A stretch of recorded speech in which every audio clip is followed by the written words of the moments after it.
If you're new to management, you probably came across this weird name already and wondered what it is and how it can help you.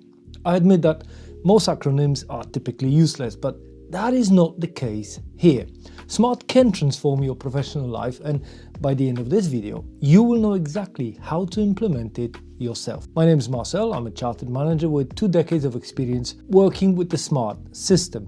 It works because it's simple, and simple things tend to work. I'm going to split this episode into 2 parts. The theory first, where we will cover origins and go through every section, and then we'll go over them again on a practical example. The example we'll use is classic improve customer service. Sounds good, means nothing. Let's fix it. All right, let's start with the basics. SMART goals come from 1981 article by consultant George Doran in Management Review. His idea was simple. Goals should not be vague. The more time I spend in corporate settings, the more I feel like most of the time managers talk in such woolly terms that it doesn't make sense anymore. That's part of the reason why I started this channel. What Mr. Doran said was the opposite of woolly. He said that goals should be specific, measurable, assignable, realistic, and time related. The version of the system now replaced assignable with achievable. So what's the point? It's not to sound like you've read a management textbook. It's to give teams clarity, because vague goals create vague action, which create vague results and absolutely zero accountability. There's a saying in management that you can only manage what you can measure, and as far as common wisdoms go, this is a good one. But it's got to be said that you can't manage what you haven't defined, you can't improve what you don't measure, and you can't delegate what you haven't clarified. Right.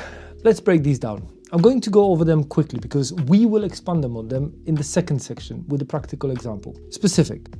Know exactly what you're trying to achieve. Not some vague slogan you can print on a poster.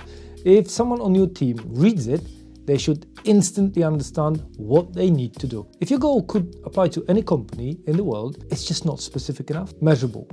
You need data, not feelings, to tell if you're improving. Pick a metric that will make success obvious. If you can't track it, you can't manage it. Better is just not a measurement. Numbers force accountability. Achievable. Ambition is good, delusion is dumb. Set targets that stretch people but don't guarantee burnout or failure. If your plan requires miracles or new headcount or sudden overnight genius, it's not achievable. Relevant. The goal has to actually matter to the business and the team's priorities.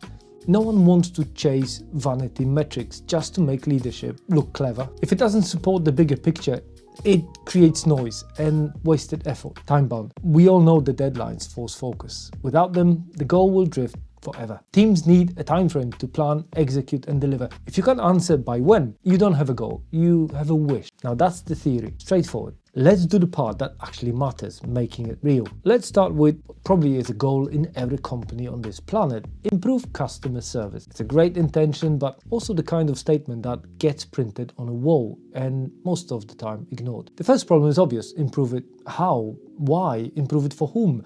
If your team hears it, they're thinking, cool, I'll do my job then, I suppose. So step 1 is making it specific. The way you do that is by asking questions. What exactly needs to improve? Which part of customer service are we talking about? Is it response times? Is it quality of communication? Issue resolution? Tone follow-up? What does better even look like in terms of behavior? Where are customers complaining today? Let's say after talking with your support manager and looking at feedback, you discover the following. Response times are slow. Customers often don't get clear answers, and first contact resolution is weak, meaning customers have to go back and forth way too many times. Now, already we have clarity, so instead of improve customer service, we move more towards something like respond faster and give clearer, more complete answers to customers. It's still not specific enough, but it's a step. And if at this stage you have several issues that need resolving, focus on the one with the highest return on investment. One that, if you follow, will bring the most improvements to them all. Step 2. Make it measurable. If you can't measure it, it isn't a goal, it's a wish. So what metrics can we use? Let's say your current metrics show average response times is 12 hours and the first contact resolution is 70% and customer satisfaction score is 3.8 out of 5.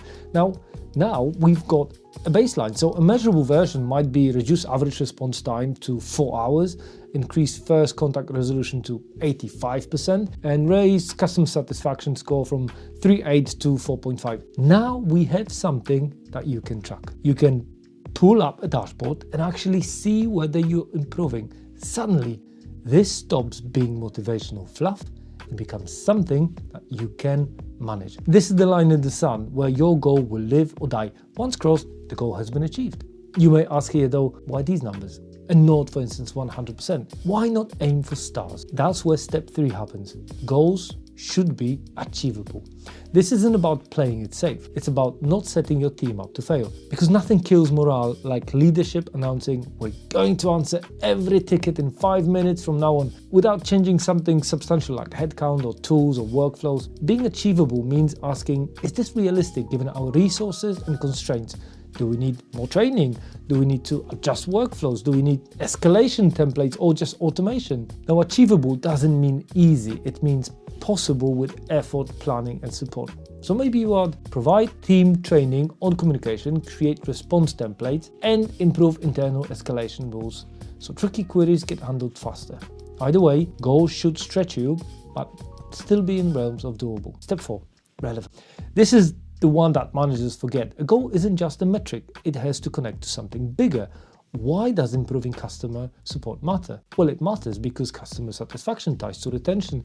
Better support lowers churn and increases lifetime value of the customer.